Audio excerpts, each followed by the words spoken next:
پام کوه خور کی د فتح عزت لمانه وسات د نصیحت سره تا د ولس خور د غیرت لمانه وسات پام کوه خور کی د فتح عزت لمانه. محترمو عزتمنو، تاسو دغه کیسه ښه په غور سره واورئ چې څنګه فیسبوک موبایل یو کورنۍ تباه کړله، د یو زنانې د یو خور ژوند یې ور خراب کړي. عزتمنو، دغه کیسه ما مخکې لیدلې وله، خو دا ما نه نشروله نه مې بیانوله په وجه د دې چې هسې نه دا یو چا فرضي جوړه کړې وي، هسې د یو چا د اصلاح دپاره د ځانه څه جوړه کړې وي او دا پیښه سوې نه وي. نو پرون د جمعې په ورځ د جمعې د لمانځه څه وروسته نور علما کرام هم را سره ناست وله، اجان صاحبان هم ناست وله. یو زنګ ټلیفون را روان و، ما به بار بار کاټ کی، خو بیا هم هغه پرېښولمه نه. نو اخر مې دا سوچ وکړی چې کیدای سي دا یو ډېر ضروري خبرې یا ضروري پوښتنې کول والای. نو ما چې کله ټلیفون پورته کړی نو هغه یو خور وله، یو زنانه وله، ډېره پریشانه او ژړغونې وله. هوبهو بالکل دغه کیسه د هغې سره پیښه سوې وله او روانه وله. تر اوسه لا دا ځای ته رسېدلې نه وه خو روانه وه. نو هغې زما سره مشوره وغوښته چې مولوي صاحب ما ته لاره راښیي، زه څه وکړم؟ نو ما دا وګڼله چې دغه کیسه چې دا کومه ما لیدلې وه دا فرضي نه ده، دا هسې هغه د ځانه جوړه کړې نه ده، واقع دا پیښه سوې ده او داسې به په زرګونو نور هم پیښه سوي، داسې د ډېرو خوندو کورونه به تباه سوي وي، د ډېرو ځوانانو کورونه به تباه سوي وي. نو ما دا عزم وکړي، د علما کرام سره مشوره وکړله چې زه به سبا انشاءالله دغه واقعه بیانومه، در دغه مسلمانانو پر به ورسومه چې کیدلی سي د یو خور ژوند د تباهي څخه بچ سي، کیدلی سي د یو چا کور د ورانېدو څخه بچ سي. دا زموږ خبرې واوري او خپل ځان په احتیاط کې کي او خپل ځان د تباهي څخه بچ کړي. د دا واقعاتو څخه دا خبره هم ښکاره سوه، واضح سوه چې الله رب العالمین چې و یو زنانې ته د طلاق اختیار نه دی ورکړی، نو په هغه کې دا حکمتونه سته. ځکه دا ناقص العقل، دا کمزوری به بیا داسې ناوړه فیصلې کولی چې همیشه به بیا د پریشانۍ او د سرګردانۍ سره مخامخ ول. نو تاسو اوس دا واقعې ته د حوا نورې څو خبرې واوره، لمنې ډکې ښې خوږې لکه شکرې واوره.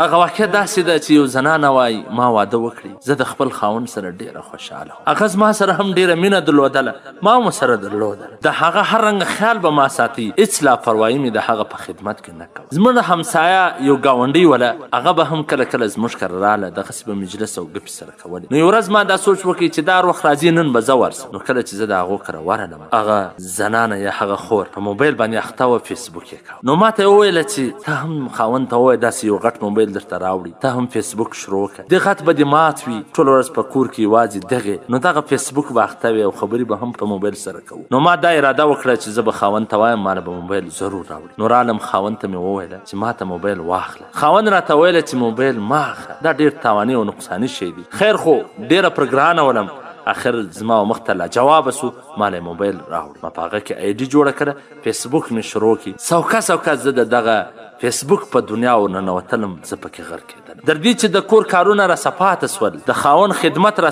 پاته سو، د هغه مینه او محبت پاته نه سو کوم چې مخکې ولو، ځکه زه به ټوله وخت په فیسبوک اخته وم. در خاوند ډېره مینه زما د فیسبوک سره پیدا سوه. اخر خاوند مې هم په دې پوه سو چې دا فیسبوک دې ته تاوان ورساوی، نو زما څخه هغه موبایل بیرته واخیستی. ما ته د فیسبوک یو ناجوړي راولیدله چې د هغه بغیره بیا ما ژوند نسو چلولی. نو زه راولاړه سولم، د خاوند په غلا په پټه مې بل موبایل واخیستی. نو اوس خو په فیسبوک کې وله د سوې ولمه بل آی ډي مې جوړه کړه چې خاوند به مې د کوره ووتی، ما به فیسبوک شروع، ما به د خلکو پر خبرو باندې کومنټونه ورکوله. نو یو ځوان و، هغه به همیشه زما د کومنټ تایید کوه. څو وخت وروسته هغو ما ته میسج وکړ، سلام یې راولی. ما د یوه ورځ د سلام جواب ور نه کړي. اخر مې دا وګڼله چې د سلام په جواب ورکولو سره څه ستونزه ده، خو جواب ورکړه. دی تا وینې نه، جواب مې ورکړي. روزانه پر میسجانو زما و د هغه خبرې سره کېږي. نو خاوند مې بیا راپوه سو چې اوس خو موبایل نسته، خاوند خو نوره خبر چې د دې څه موبایل دی، اوس ولې هغه مینه هغه خدمت نه کوي. نو ما ته یې وویله چې څه وجه ده، څه پیښه ده، هغه مینه هغه محبت هغه تعلق اوس ولې زما سره نسته ستا کوم چې مخکې ولو. نو زه به د خوشحاله کولو دپاره بوتلم هوټل ته، ډوډۍ به راباندې خوړلې، شان به یې رانیوله، ګرځولم به چې کیدی سي یو پریشاني وي هغه ختم سي، زموږ هغه زوړ ژوند واپس راسي. لیکن هغه خبر نه و چې دا چیرې ډوبېدو ته روانه. تر دې چې هغوی ورځ میسج راته وکړي چې زه ستا اواز اورېدل غواړم. زه یک حیرانه پاته سوم چې اوس به څه کوي. خو چې هر څو ځان کاږم شیطان را باندې غالبه کیږي د ده سره د خبرو ناجوړي رالوېدلې وله. اخر مې دا سوچ وکړي چې اواز په واوره نو څه تاوان دی، نو بیا مې اواز هم په واوره. خو دا خبرو دوام ونیوی، د دې چې خاوند مې ورځ په سفر باندې ولاړې.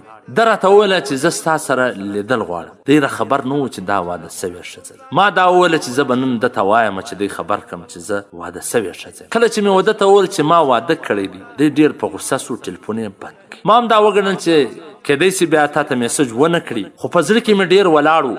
کله چې سهار را کښېنستم ژر مې موبایل راواخیستې چې کیدلی سي میسج یې راغلی وي. نو چې ګورم د ده میسج راغلی و، بیا مې زړه خوشحاله سو چې عادي نه دی خوابدي سوی. او دا یې راته ویلي دي چې په یوه خبره خفه سولمه چې تا زما سره د واده خبره پټه کړې وله، خو خیر زه اوس تا سره مینه لرم، نسم کولی چې تا هیره کړم. زه ډېره خوشحاله سولم ځکه شیطان پر ما غلبه کړې وله. خپل په ښو بد نه پوهېدلم، د حلال نکاح سه یو نامشروع لارې ته روانه ولم او فکر مې کاوه چې دا مینه ده، لیکن هغه مینه نه وه، بلکې د یو کورنۍ بېعزتي وله، د خپل ځان تباهي وله.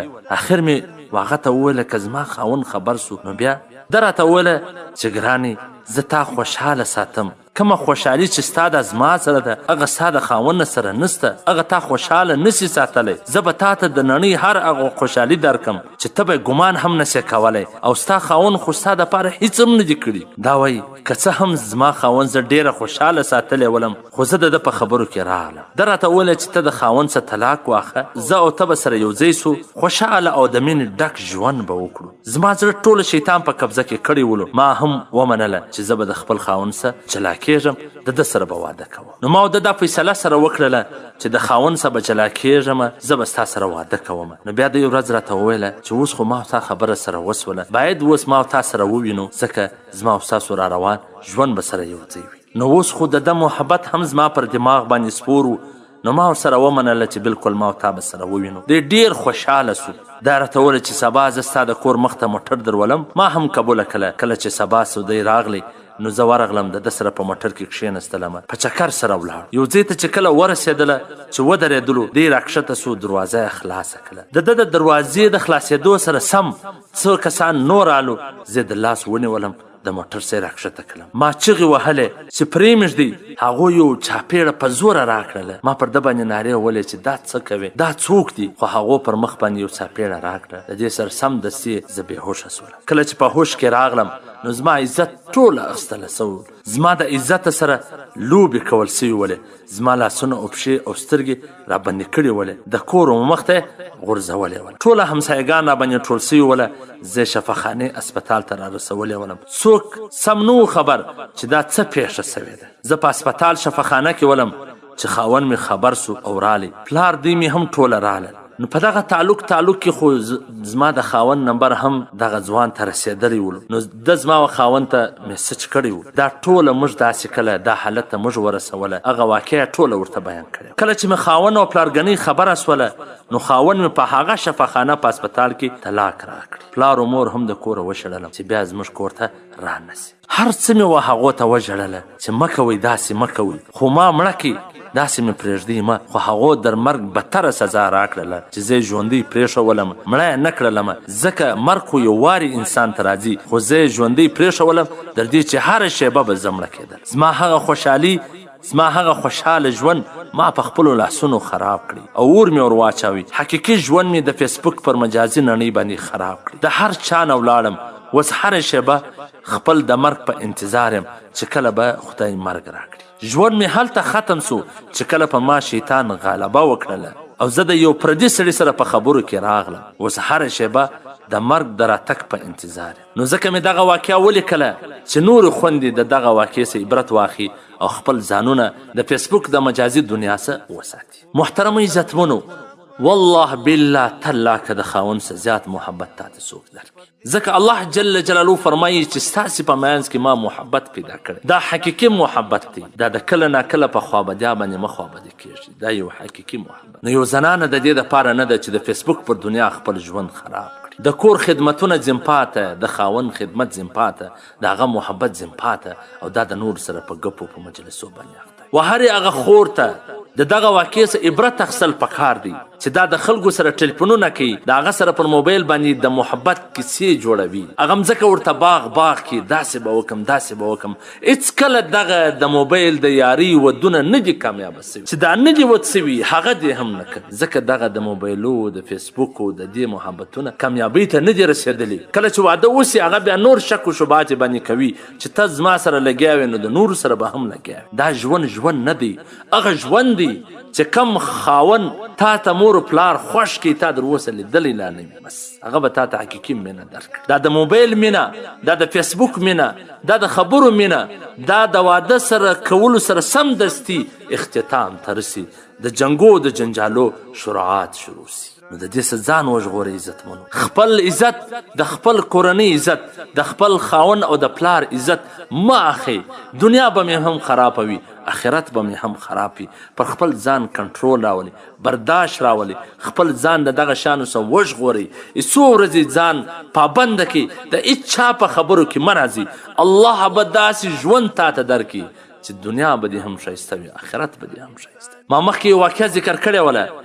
چې حضرت شورش کشمیری رحمه الله لیکلی وله چې هغه د دغه بدکرداره ښځې د طوایفي دا چکلې دا رنډیخانې چې کومې آبادې کړي دي وایي زه پر دې باندې وګرځېدلم په سل کې نه نوي پیسه د هغه زنانې هغه خوند نیولې چې دغسې دا خلکو ورته پر موبایلونو یا په دوستۍ کې مځکه باغ کړې وله او دغسې د محبت چانسونه یې ورکوله د محبت دعوې ورته کولې دا د دنیا خوشحالۍ به ستا قدمونو له راوړم داسې به وکم آخر چې به خپل کار ځواستي دغسې پر درس و بیابان به پرېښوله هغه به بیا کور ته نه سوه تللی نو ځای به بیا دغه رنډیخانه سول خپل ژوند مه خرابوئ لږ صبر وکړئ برداشت وکړئ د ښه کېدونکي ځای څخه ځان وساتئ ځکه وایي چې کوم ځای ښه کېدونکی وي هلته فیل هم ښه کېږي پر ښه کېدونکي ځای به نه درېږئ د دا موبایلونو څخه ځان وساتئ بیا به تا ته دومره پریشانۍ نه جوړېږي دا د نن سبا ځوانان دا ټوله غله دي دا د عزتونو غله دي دا د بل د ناموس غله دي دا خپل عزت و ناموس ته نه ګوري دا ټوله په دا هڅه کې دي چې څنګه یو د چا عزت واخو څنګه د یو چا سره ملګري جوړه کړو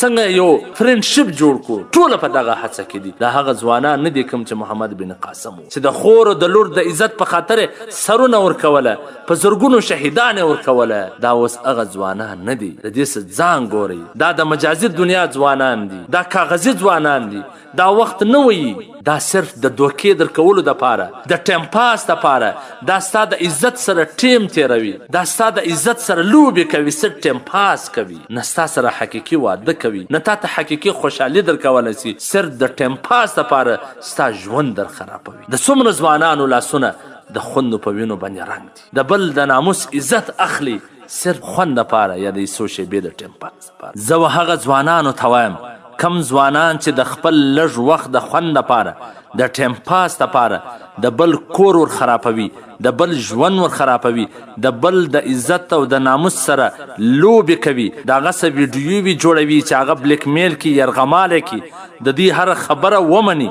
دا خلک دي د الله د عذابه څه وویرېږي د الله نیول ډېر سخت دي ځکه الله فرمایي ان بطش ربک لشدید چې ستا د رب نیول ډېر سخت دي که یوه راونیوې بیا به د دنیا او آخرت دواړه خراب وي نبي علیه الصلاة وسلام فرمان دي چې کم څوک د یو ښځې او د خاوند په مابینځ کې نفرت راولي ښځه د خاوند خلافوي دا زموږ څه نه دی د نبي علیه الصلاة وسلام د دې فرمانه څه وویرېږي د الله د دې وعیده څه وویرېږي الله ډیل درکوي نو که یو وار راټینګ کې بیا به ژاړې سرګردانه لاس له به دې هېڅ نه راځي الله دې زموږ پر حال باندې رحم وکړي والسلام د مولوي عبدالرحمن سمیم صاحب د نشراتو څخه منتخبي رښتینی قصې انسانی کرامت ولسته بغاوت غواړي د انسانی کرامت ولسته بغاوت غواړي